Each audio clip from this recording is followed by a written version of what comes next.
Hi again, welcome to today's story. Today's story is an ancient story. This goes back long before your parents were alive, probably your great grandparents. This is a really ancient story. This story is called Elephants Don't Sit on Cars, a story by David Henry Wilson. And I bought this book in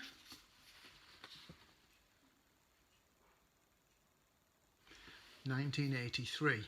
Imagine what life was like in 1983.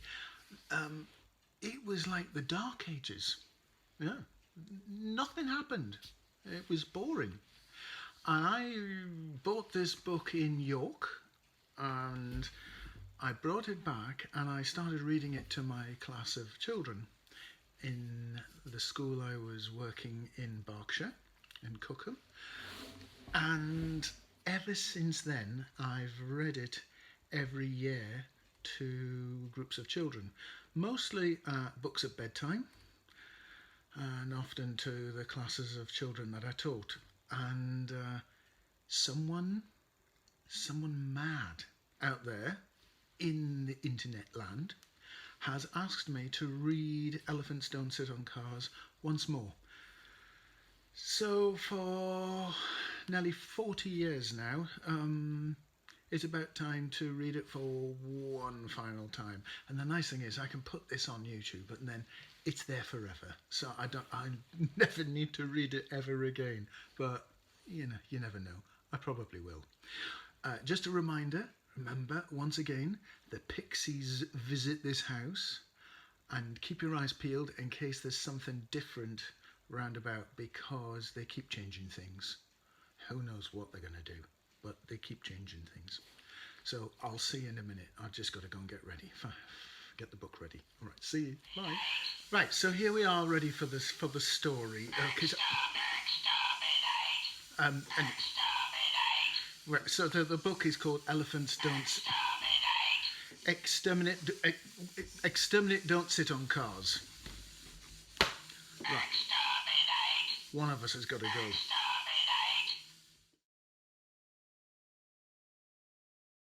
Sorry about that. He's got a few problems, does Derek? So, wants to take over the world. As you do. Anyway, let's get down to today's story. And it's called The Elephant on Daddy's Car. Mummy, said Jeremy James, there's an elephant sitting on Daddy's car. Yes, dear, said Mummy, eyes fixed on hands, fixed on dough, fixed on table. Mummy, why is the elephant sitting on Daddy's car? I expect it's tired, dear. It'll probably get up and go away soon. Well, it hasn't, said Jeremy James 2 minutes later. Do you know what? It hasn't got up. No, the car's gone down. But the elephant hasn't got up. Mummy, do you think I ought to tell Daddy? No. No. Leave your father, said Mummy. You know he hates being interrupted when he's working.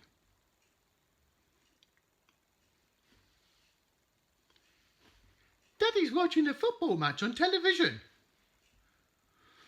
If Daddy says he's working, then he's working. But there's an elephant sitting on Daddy's car, said Jeremy James. Mummy thumbed sultanas into the dough to make eyes and noses. And you know what, Mummy? The car doesn't look very happy about it at all. No, said Jeremy James. Jeremy James, said Mummy, elephants don't sit on cars. Well, this one does. Elephants don't sit on cars. If Mummy says elephants don't sit on cars, then elephants don't sit on cars. But no, they don't. Finish? Understand? Now, go and play with your train set. Jeremy James sat on the carpet and played with his train set and thought about the elephant on Daddy's car and about how stubborn mummies can be when they want to be. And how, well, if he was a mummy and his son came along and said, "Hello, Mummy, did you know there's an elephant sitting on Daddy's car?" He would say, "Oh, what a clever boy, and thank you for telling me, and here's some money for an ice cream." Instead of elephants don't sit on cars.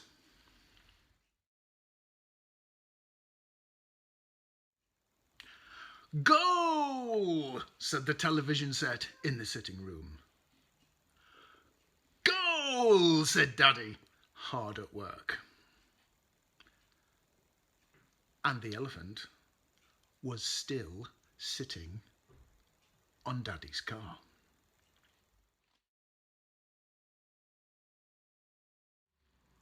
"Mummy," said Jeremy James, for the latest development really couldn't be ignored. "Mummy, the elephant has just done its number 2 all over Daddy's car." But Mummy's face merely twitched like a fly flicking elephant's ear, and she said nothing. "Gosh, oh, Mummy, and what a number 2! Mummy, you should see an elephant's number 2. Mummy, why do elephants do such big number 2s? I can't do number 2s like that. Mine isn't even 1,000th the size of that. What an enormous number 2!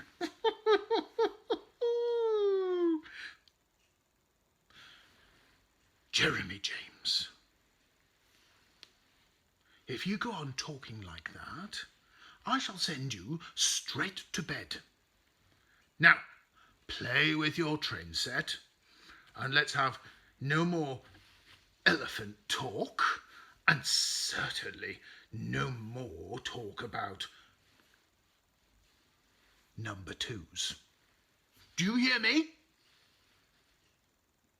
Yes, Mummy.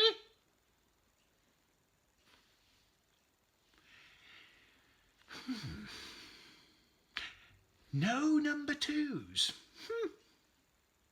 Anyone would think that number 2s were unhealthy. Only, look what happened when you didn't do a number 2. Then it was, "Jeremy James, have you done your number 2? You haven't done your number 2? Well, you jolly well sit there until you have.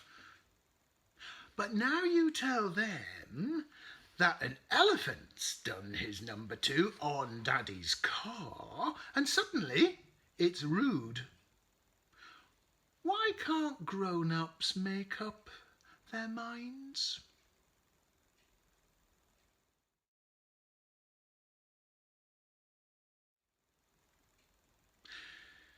Jeremy James played with his train set. Jeremy James got up and looked out of the window. The elephant had gone.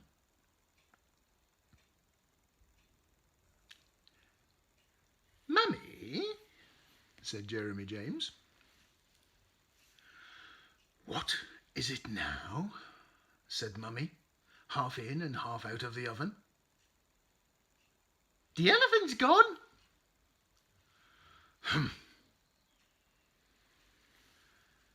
That was a typical grown-up word. It was for grown-ups only, not children. Oh, no. And it meant, well, whatever they wanted it to mean. Jeremy James himself had tried to use a humph once. Mummy had said, "Have you done your number 2?" at one of those times when number 2s weren't so rude. And he had replied,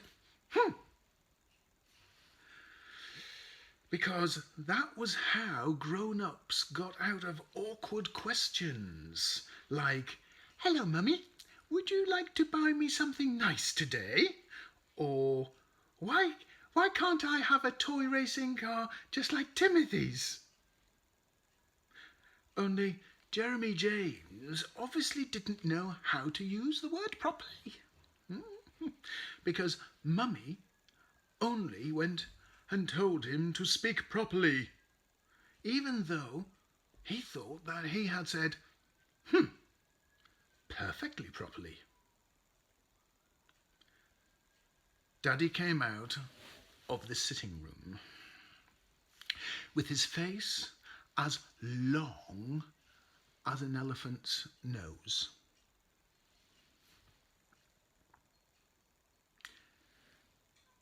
"They lost," said Daddy. "Right at the end. An own goal."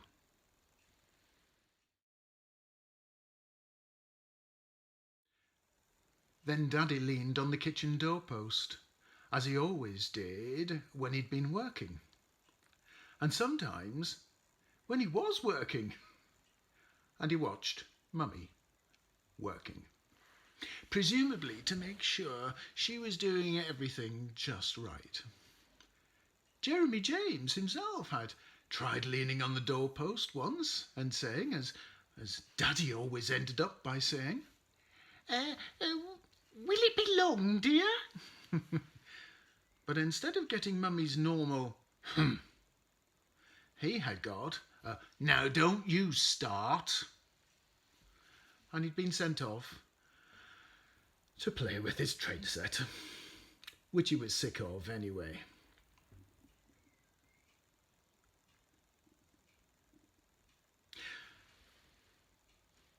"Will it be long, dear?" said Daddy. Said Mummy. "Now don't you start," said Jeremy James quietly. "An own goal," said Daddy, "right at the end."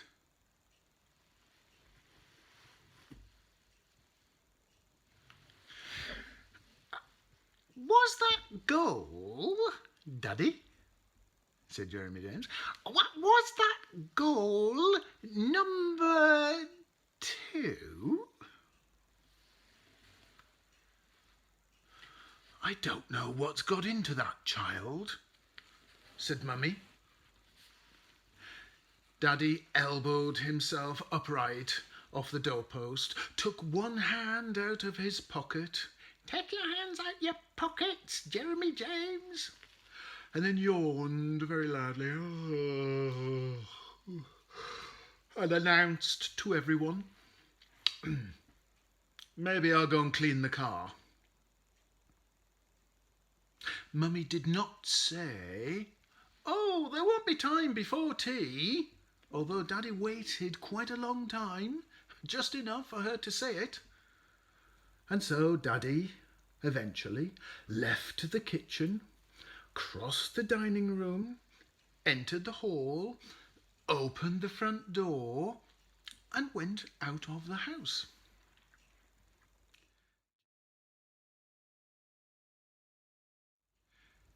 Jeremy James stood at the window and wondered what new words Daddy would use.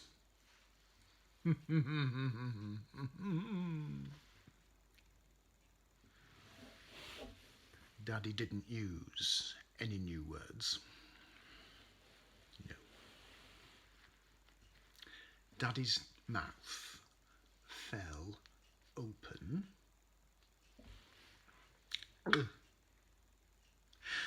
And then Daddy came back into the house, opened the front door, entered the hall, crossed the dining room, and held himself up by the kitchen doorpost.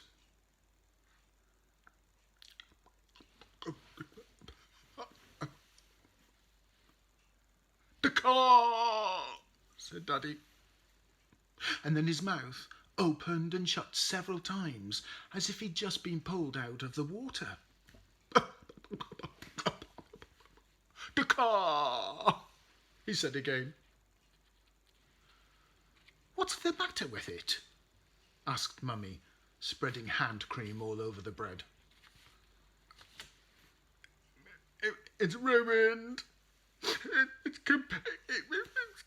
It's completely ruined.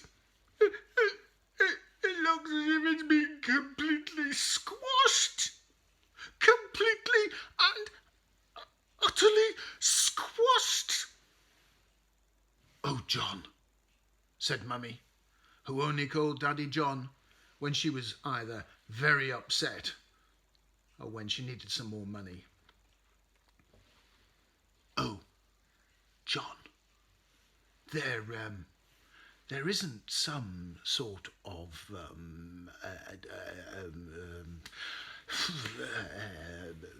dung, poo all over it, is there, by any chance?" "Yes," said Daddy. "Yes, that jolly well is. I've never seen anything quite like it.